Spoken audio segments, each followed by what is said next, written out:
Nginibingeleleke bafowethu. Ngangithembisile emasontweni amabili amathathu edlule ukuthi uqala kaSeptember soba nezifundiso zokholo ezibizwa ngokuthi iCatechism. Engizoziqamba ngokuthi isikole sikaGamaliel. Kodwa namhlanje ngingakangeni eCatechismeni. Khona into engiyibonayo sesiqala ingxenye yesithathu, the third death of the year.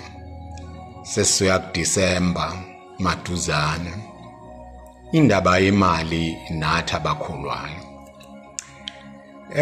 Bafowethu kuyiqiniso esingeliphika ukuthi thina amaKristo sivame ukuba mpofu. Ngisho namaKristo lawa ekuthiwa ama-Calvinist abe ngisho nangesikhathi sobandlululo enamaplazi obaba uJohn Langalibalele Dube, obaba uAlbert Lithulu ukubala bambalwa asenciphile ngoba nakuona ababandla alandela uCalvin khona into engathi ishintshile. Mhlawumbe ngisho namabandla omtsinsi lapha kwelikaGondwane engabala ibandla lamaNazaretha engikhule phambi kwalo bekunemizi yaKaNdlovu ngaphesheya kwasekhaya bezigwile, kodwa side sibona nako ngokwamaphesenti kuncipha. Ngingabala nawo ZCC Zion Christian Church endaweni yaseLimpopo ngoba ngeke ngathi lungu kakhona ngokomsebenzi. Yini le sivamile ukusho nakhona noma ngingaseqiniso ukuthi amaSulumane acebile.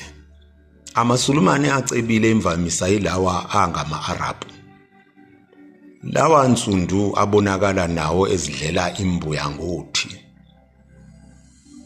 njengathi. Nasenkolweni yesintu bekuvamile ukuthi abantu babe nomnotho omkhulu, kodwa nakhona sekunciphile. Yize abantu beqhubeka behlaba beshisa izibhebho benza lokhu nalokhu. Mhlambe ngakhona imvamisa siyesibabone becebile ilaba abaye bathathe lento ekuthiwa inamkuso. Sokonakele iphi kubantu abakholwayo noma ngabe bakholelwa inkolweni yobuKristu, inkolo yobuSulumane, inkolo yesintu ukuthi singabi nomnotho, singabi nokwakeneleyo okungenani ukuziphilisa. Ngizokhuluma ke ngobuKristu ngoba ibone ngibazi cishe ngokupheleleyo. Nawe imali bafowethu iwuphawu lomnotho. Uqala imali yaseSouth Africa ibibhalwa ukuthi inikeza ophetheleli phepha okwegolide ongaka ngoba umnotho waseNingizimu Afrika ubuncike egolideni. Angazi noma kusenjalo yini, kodwa imali ayisabhaliwe kanjani. Amanye amazwe umnotho wawo uncike kuoyela, amafutha. Lokho nje kokubili kusibekela obala ukuthi lokho kwashiwo uNkulunkulu edala abantu. Wathi nanku umhlaba noma umhlabathi usebenzeni, wasebenzisa kakhulu igama lokulima kodwa ekhuluma ngokusebenza. Ukuthi kahle umnotho umelwe umhlaba esinawo kanjalo nokusebenzisa kwethu umhlaba esinawo. Ingakho le ndaba yokubuyisa komhlaba eSouth Africa indaba ebalekile. Ibalekile ngokuthi kumele ubuye. Kodwa futhi ibalekile ngokuthi mayisubuyile ke sizowusebenza na ngoba mawuwodwa nje noma sibekana sithole labo 10,000 20,000 beziza sekuphelile. umhlaba siwusebenze ngoba iwona lifa esilinikwe uThixo ukuba sinothe ngalo siphile ngalo singesweli. Nawo amaKristu ama-mainline mhlambe lawa izolo abizwa ngokuthi awensindiso azwakali enenkulumo eqondile emayelana nokusebenza. Davide Hubenlimbe uthi inkosi busisa umsebenzi wezandla zethu. Aphinde athi inkosi umsebenzi wezandla zethu uyobusisa.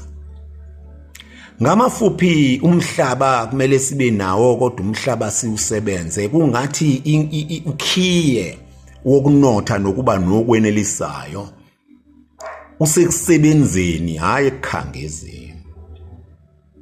Nemfundo qobolwayo isicijela ukusebenza.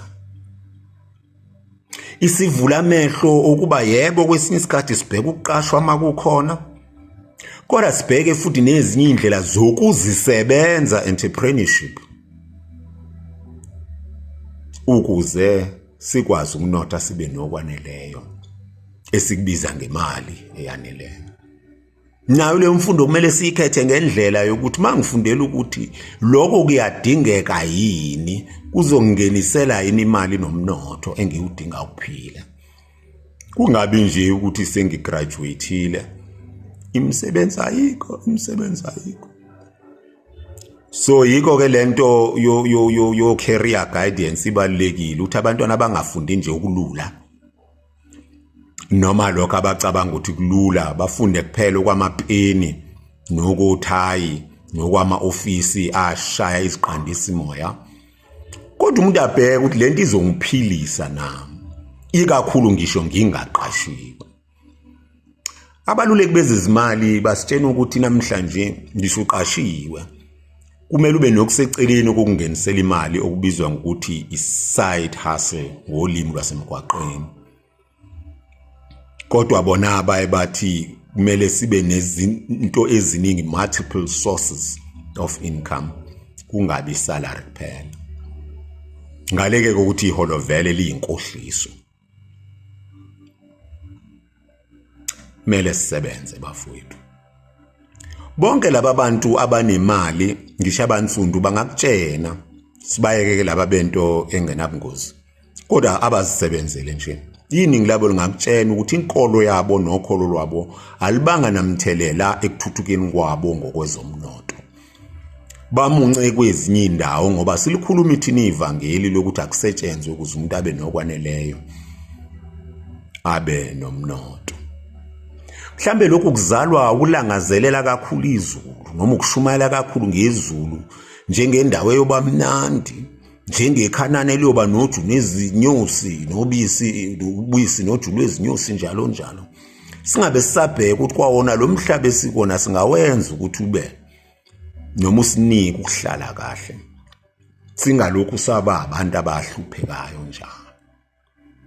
Manje ke lokubheka phethwe kwethu ezulwini silindele izulu elingezi kusenza number 1 ukuthi sivilaphe. Samukela ukuhlupheka nokungekona ekufanele ngabe siyakwamukela. Nokungesona isiphambano kodwa ukuhlupheka okuqhamuka ngobuvila nokuphuka izandla kwethu ungasebenzi phela. Kodwa futhi lokuhlupheka kuvela ngokuthi masibheke phezulu khona ogalakajana abahlakaniphila abasebenzisa lokho bese bezicebisa bona. Mangikhuluma ngezulu ke ngikhuluma ngengale noma ngaba abaphansi. Khona abasebenzisa abaphansi ukuzicebisa bona. Besitshena lokho yana lokho yangabo ukuthi bafuna ukuthi kodwa nabathatha enkulu imali bese bewunakala bona benothile thina sibahambayo sishizile. Nabe inkonzo bashumayela kakhulu uzwe kuthiwa faka okweshumi ngenisana okweshumi endlini kaNkulunkulu nibona ukuthi ngeke kuvuleka amasango ezulu kwathi kwacima nginisela imvula. Hawu kade sasikududla kodwa sisahlupheka kodwa abakwamukelayo bona bahamba ngezimoto ezinkulu banemizi emikhulu. Thiwa kunenkonzo yokuzibongela sibongele ngo50 rand ngo20 rand. Babonakale labo abamukela leyo mnikelo bethuthuka thina sizibongela kungathi shu. Angisho ukuthi angingazibongelwa, ngisho ukuthi angingashwelezwa, ngisho ukuthi angingacelwa, ngisho ukuthi amamisa angafaka, ngisho ukuthi abadala bangahlatshelwa. Kodwa Nkosi busisa umsebenzi wezandla zethu. Nkosi umsebenzi wezandla zethu. Sithongo busisa umsebenzi wezandla zethu. Thongo uyobusisa umsebenzi wezandla zethu. Awuyabusisa ukukhangeza nokuthandaza nokucula kwethu ukuze sinothe, kodwa uyobusisa lokho esikusebenzayo ukuchumisa. So ke bafethu ake sibheke indaba yokusebenza, work ethic. Noma ngabe sisebenza aphi, sisebenze ngokuthembeka, sisebenze sazi ukuthi umuntu uyodla izithukuthuku zakhe, washo uSimakade. Umuntu akayodla haleluya bakhe, akayodla amarosal akhe, akayodla impepho zakhe, akayodla imbuzi zakhe, akayodla inkukhu zakhe, akayodla amadila akhe, akayodla amamisa awafakile. Konke lokho kuphelezela ukusebenza kanzima. Mase ngiphethe ngendaba ebuhlungu ezwelayo. Abafowethu nodadewethu bokufika kuleli lizwe, banye bafike ngokusemthethweni, abanye bafika ngokungemthetho njalo. Yebo bakhona abazigebengu, siyakuvuma sikuphikile lokho, kodwa akubona bonke abazigebengu. Abanye basebenza phambi kwethu sizihlalele, basakhela izindlu, basidayisela ezitolo, basidayisela oblanketi, bahamba imizi nemizi besisiza besikweletela. Sesiphenduka abafokazi ezweni lobaba, ngabantu abafike nesikhwama nobhaka kuphela. Laba ke bona basinqobanga ngesibhamu njengabelungu abasinqoba ngesibhamu. Laba benza okwenziwa amandiya. Amandiya akafika nganasibhamu. Ayikho impi phakathi kwamandiya nabantu abamnyama, kodwa amandiya anothile at least iningi lawo. Ixoxa nomunye umfowethu uthi wayexoxa neNdiya, lithi bathi befika bona okhokho babo bayaxoxela, bafika bezoshaya umoba lapha. Base bethu yabona into ezosisiza lapha, ngeke thina sishaya izimoba nezingane zethu nezizukulwane zethu sishaya umoba. Baqala bafaka izingane zabo bazifundisa, bengazifundisi noma intoni, ubuthisha, ubunesi, intoni. Yebo nakho babekufundisa, kodwa bazifaka odokotela, babafundisa udokotela, babafundisa ubumeli, babafundisa accounting, ukuthi baba ama-accountant, babafundisa zonke lezi zinto, bafundisa ubunjiniyela, babafundisa zonke lezi zinto, babafundisa ezamabhizinisi. Ingakho-ke namhlanje bela bekhona. So-ke elami lithi-ke bafowethu, kathathu at least emlandweni esiwukhumbulayo, bafikile abelungu basinqoba mhlampe ngesibhamu, ke bona singabaleka ngalokho. Afika amandiya angasinqobi ngasibhamu, kodwa sinqoba ngokuhlakanipha, afunda. Bafikile abafethu basenhlane eAfrika, ngwabala amashayina phakathi namaGreek namapakistan nanokunye okuphakathi nendawo, ngoba kuningi nokunye okuphakathi kwenendawo, ngibala lokho okukhulu nje okuthathu. Baqala ukusebenza phambi kwethu sibhekile. Iningi lethu nami namanje ngigundwa ayibona, ngoba bangigunda ngo-30 rand. Mangithi ngiyogunda ngumuntu wakithi uzongibiza u50 rand, 60 rand, 100 rand. Ngiyengizame mina, ngiyaziwa ukuthi ngiyathanda ukusupport i-local business, kodwa lokhu ngithwesa umthwalo onzima ngenxa yokungathembeki kwama-local business people engisebenza nabo. Impahla ifike ngesikhathi, usebenza uqedwa ngesikhathi, usebenza uyanyanyalatwa, kunjeya. Sibuyisa isiko lokusebenza bafowethu. Athi umpostoli uPawuli mase echaza lento sasululeko, athi ngizwile ukuthi phakathi kwenu ukhona abangasebenzi kodwa abawogaxekile ezintweni zabanye. Ngiyaniyala ngesizathu sikaNkulunkulu, usebenzani naloyo adle okwakhe ukudla. Ngiyadlulela ke lapho, noma ngabe usumkhulu kangakanani, yiba nentwana ezokuxhuma nomhlabathi, ngoba umhlabathi wona uSimakade athi sodla kuwona. Uthi noma ufundile, uthi usebenza, uthi ushumayela, uthi wenza, kodwa ube nentwana nje umhlabathi, ukuze uthi ngiyakhumbula Simakade ngenza lokho, kodwa ngiyaqonda ukuthi isibusiso semhlabathini. Usethi umpostoli uPawuli, ngakho-ke ngithi ongasebenzi makangahle. Masingayibeka ngendawo kasho ukuthi akancishe ukudla, kodwa uthi ongasebenzi uzogcina engahlanga, uzogcina empufu, uzogcina engenako kwaneleyo kokumphilisa empilweni yakhe. Ngegama likaYise, beNdodana noMoya oNgcwele. Amen.